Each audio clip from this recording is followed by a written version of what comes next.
যাকে কোনো জায়গায় বন্দি রেখে কোনো খাবার না দিয়ে কিংবা এই রকমের কোনো জায়গায় তাকে রেখে নানান ধরনের কষ্ট দেওয়া হয়, সে যেন সেখান থেকে যেতেও পারে না, বের হতে পারে না, তার উপর টর্চার করা হয়, অত্যাচার করা হয়, তাকেই বলা হয় মাজলুম। অনেক আছে, অনেক। এবার বলবেন মাজলুম কি জোরে জোরে দেখালে পিটাই করে ওই লোকটাকেই বলা হয়? না। মাজলুম কাকে বলা হয়? মাজলুম কে হতে পারে? যে এক ভাই অপর ভাইয়ের উপরে ন্যায়সঙ্গত কথায় জুলুম করে, কথার উপরে তাকে এমন করে কথা বলে যে কষ্ট পায়, এর নাম হলো মাজলুম। এবার আসেন, একটু বাঁচতে হবে। আল্লাহ বলছেন তুই অত্যাচারিত মানুষ, তুই জুলুম করবি, আমার বান্দারা পৃথিবীর বুকে চলমান, আর তাদের উপরে তুই অত্যাচার করবি। আল্লাহ যেন সঙ্গে সঙ্গে বলছেন, ওরে পৃথিবীর বান্দারা, ওয়া মালিদ যালিমিনা মিন হামিমিন ওয়ালা শাফিইন ইউতা।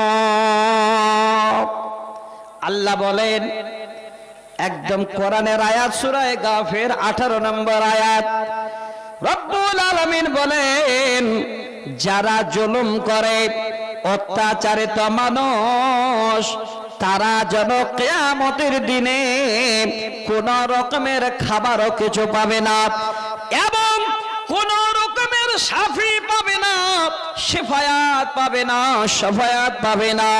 আল্লাহ পাক বলছেন এটাই হলো পৃথিবীর বুকে মাজলুমের জন্য সব থেকে দুর্ঘটনা এবং মাজলুমের জন্য সব থেকে আঘাত মারা কথা।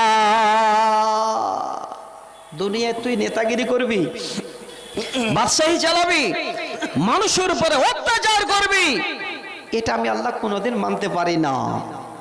অন্য জায়গায় আল্লাহ কি বলছেন? সূরা হজ আয়াত নাম্বার 71 আল্লাহ বলছেন ওয়া মালিদ যালিমিনা মিন নাসির। হে পৃথিবীর জালেম, যারা তোমরা পৃথিবীর বুকে অত্যাচার করো, মাজলুমদের উপরে যারা অন্যায় ভাবে আঘাত করো, অত্যাচার করো, কষ্ট দাও, শুনে নাও রে ভালো করে, যারা ওই মাজলুমের দায়িত্ব বহন করতে পারে না, জুলুম করে, কিয়ামতের দিনে ওই জালেমের জন্য কোনো রকমের সাহায্য আসবে না, সাহায্য বন্ধ। এই নাসির শব্দর মানে হলো মদদ, সাহায্য। আপনি এই জগতে অন্যায় করছেন, জুলুম করছেন, এটা নয় যে জুলুম শুধু মানুষের উপরেই করছেন, না। হতে পারে জুলুম আপনি করছেন মানুষের উপরে, হতে পারে জুলুম করছেন কোন প্রাণীর উপরে, হতে পারে এরকমের আপনি পৃথিবীর সৃষ্টিকুলের উপরে যেন অত্যাচার করছেন। আল্লাহ বলেন হে বান্দা শুনে রাখ ভালো করে, যদি তুই অত্যাচারী হস, যেদিন কিয়ামতের দিন তুই আমার সামনে দাঁড়াবি, সেদিন যেন তোর কোন রকমের সাহায্যের অবকাশ থাকবে না, সাহায্যই পাবি না। তবে যারা মাজলুম, যারা অসহায়, যদি কষ্ট পান, কোথাও যদি বিপদে পড়ে যান, আপনার উপরে অত্যাচার হয়, আপনি যদি হাত দুটো উঠান আর কি বলেন, আল্লাহ আজকে আমাকে এই তোমার বান্দা তোমার দুনিয়াতে বেঁধে রেখেছে, আল্লাহ আমার উপরে অত্যাচার করছে, আমার উপরে পিটাই করছে, আল্লাহ আমি একজন মাজলুম অসহায়, আমার ফরিয়াদ তোমার কাছে জানালাম গো মাবুদ, শুনে নেন ভালো করে, লিখে নেন ভালো করে। আল্লাহর নবী বলেন ওই মাজলুমের দোয়া কোনোদিন আল্লাহ ফেরত দেবে না। সহিহ হাদিস। وعن أبي هريرة رضي الله تعالى عنه قال قال رسول الله صلى الله عليه وسلم ثلاث دعوة مستجابة لا شك فيهن। আল্লাহ রাসূল বলেন তিন প্রকারের মানুষের দোয়া আল্লাহ পাক রব্বুল আলামিনের কাছে আকাকতে মিনতে আল্লাহ যেন কোন রকমের ফেরত দেবে না। লা শাক্কা ফিহিন্না, যার মধ্যে কোনো সন্দেহ নাই। আল্লাহর কাছে যদি হাত উঠিয়ে দেয় আর বলে আল্লাহ আমার উপরে তোমার বান্দা এত জুলুম করছে, অন্যায় করছে, আল্লাহ যেন আর সহ্য হয় না, আপনি যদি আল্লাহর কাছে দোয়া করেন, আল্লাহ পাক বলেন হে পৃথিবীর বান্দারে শুনে রাখ ভালো করে, আমার নবীর জবানিটাকে ভালো করে স্মরণ করে রাখ। তিন প্রকারের দোয়া, তিন প্রকার ব্যক্তির দোয়া আল্লাহ পাক কোনোদিন যেন ফেরত দেন না। নাম্বার ওয়ান, তিনি কে? কার দোয়া ফেরত আসে না? আপনারা এই ভালো করে তিনটা জিনিস আপনারা একটু একটু করে শুনে রাখেন, জীবনে অনেক কাজে দেবে। যে তিন প্রকারের মানুষকে, এক নাম্বার হলো দাওয়াতুল ওয়ালিদে। যদি কারো মা বাবা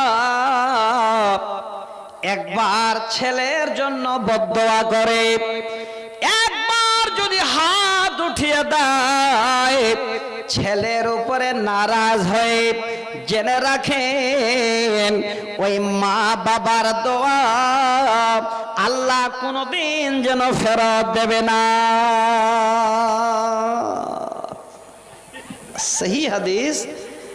প্রথম হলো মা বাবা, একবার যদি বদদোয়া দিয়ে দেয় জীবন তাবাহ, বরবাদ হয়ে যাবে।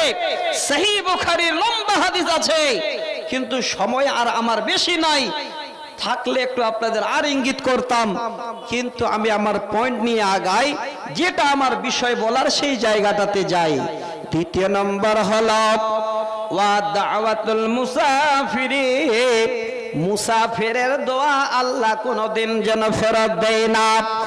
এই রকমের কোন একজন মুসাফির সাফির আপনাদের গ্রামে চলে এসেছে, তার হাতে খাবার নাই, টাকা পয়সা নাই, বাড়ি যাবে এই রকমের কোন যেন ব্যবস্থা নাই। ওই মুসাফির ঘুরে ফিরে বেড়াচ্ছে, কিছুই নাই।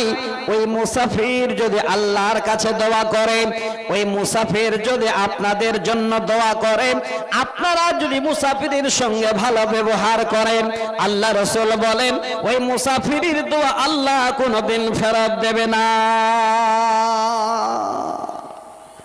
তারপরে চলে আসেন, আল্লাহ রাসূল বলছেন ওয়া দাওয়াতুল মাজলুম। আর মাজলুমের দোয়া আল্লাহ কোনোদিন ফেরত দেন না।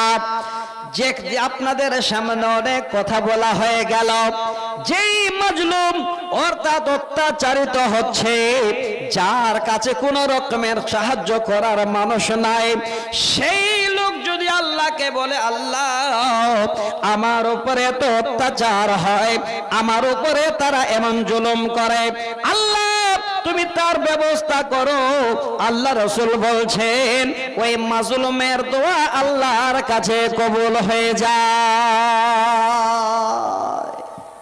আমাদের কর্তব্য কি হবে? যদি কোনো মাজলুম অত্যাচারিত হচ্ছে, যেই পজিশনে হোক, যেইভাবে হোক, সেই মাজলুমকে সাহায্য করা, সেই মাজলুমের দায়িত্ব বহন করা, এটা হলো আমাদের কর্তব্য। আপনাদের একটা বুখারীর হাদিস ইতিহাস হিসাবে শোনাবো, তবে আর লম্বা করব না, ছোট করে আপনাদের সামনে দু চারটা হাদিসের আলোচনা করে আমার টাইম সংকীর্ণ বা শেষের দিকে ইনশাআল্লাহ সময় হবে আমি বিদায় নিয়ে নেব। ঠিক যখন আমার ঘড়িতে 10:15 বাজবে আমি আপনাদের কাছ থেকে সালাম দেব আর নেমে যাব। 1 মিনিট আর এদিক ওদিক হবে না, কারণ সময় নিয়ে সব গতি চলছে। আলহামদুলিল্লাহ, বক্তা আপনারা প্রস্তুত করুন। এবার দেখেন আমি আপনাদের কাছে যে দোয়াটা, যে জায়গাটা আপনাদের কাছে শোনাতে চাচ্ছি, যদি কেউ আপনারা দুনিয়াতে জুলুম করেছেন তাহলে অবশ্যই আপনার কিয়ামতের দিনে তার বদলা আল্লাহ নিয়ে নেবেন। সহি হাদিস, নবীজি বলেন, ওয়া আন জাবিরিন রাদিয়াল্লাহু তাআলা আনহু قال أن رسول الله صلى الله عليه وسلم قال اتقوا الظلم فإن الظلم ظلمة يوم القيامة। যদি কোন আল্লাহর বান্দা এই রকমের কারো উপরে জুলুম করে, অত্যাচার করে, কাউকে যদি কষ্ট দেয়, জেনে নেও আল্লাহ রাসূল বলেন কিয়ামতের দিনে ওই মাজলুমের জন্য যেন কিয়ামত তার যেন অন্ধকার হবে, বিদঘুটে হয়ে যাবে। সেদিন যেন সেই মাজলুম আল্লাহ রাব্বুল আলামিনের কাছে যে দোয়া করবে, সেই জালেমের যেন কিয়ামত বরবাদ হয়ে যাবে। অতএব মানুষকে কষ্ট দেওয়া থেকে, মানুষকে অত্যাচার করা থেকে বাঁচেন। এই সমাজ এটাই আমাদের আজকে শিক্ষণীয় বিষয় যে আল্লাহ পাক এই অত্যাচারটাকে হারাম করে দিয়েছেন। যদি কারো উপরে অত্যাচার করেন তাহলে আপনার যেন রেহাই থাকবে না, কিয়ামতের দিন আপনি ধরা পড়ে যাবেন। কেমন? হাদিসটা শোনেন। এটা তো আমরা মানুষ, আল্লাহ জ্ঞান দিয়েছেন, বুঝার শক্তি দিয়েছেন। আল্লাহ রাসূল বলছেন, এই জগতে দেখবেন ছাগল বকরি মাঠে চড়াতে নিয়ে যাওয়া হয়। এবার কোন একটা বকরি তার শিংগুলো বড় আছে আর একটা বকরির শিং ছোট আছে, এমন করে মেরে দিল যে যেই বকরির শিং ছোট আছে, বড় শিংওয়ালা বকরি মেরে দিল, সে যেন ছোট শিংওয়ালার উপরে কি করলো? অত্যাচার করলো। আল্লাহ রাসূল বলছেন কিয়ামতের দিনে এই যে অত্যাচার করলো, জুলুম করলো মাজলুমের উপরে, কিয়ামতের দিনে তার বদলাটাও আল্লাহ সেদিন তার কাছ থেকে করিয়ে নেবে। সহি হাদিস। ওয়া আন আবি হুরায়রা রাদিয়াল্লাহু তাআলা আনহু قال أن رسول الله صلى الله عليه وسلم لا تعدن الحقوق إلى أهلها يوم القيامة। আল্লাহ রাসূল বলছেন, যদি কেউ কোনো নিজের পরিবারের আহলের যদি হক আদায় না করে, কিয়ামতের দিনে তার অবস্থা কেমন হবে? হাত্তা ইউকাদা লিসান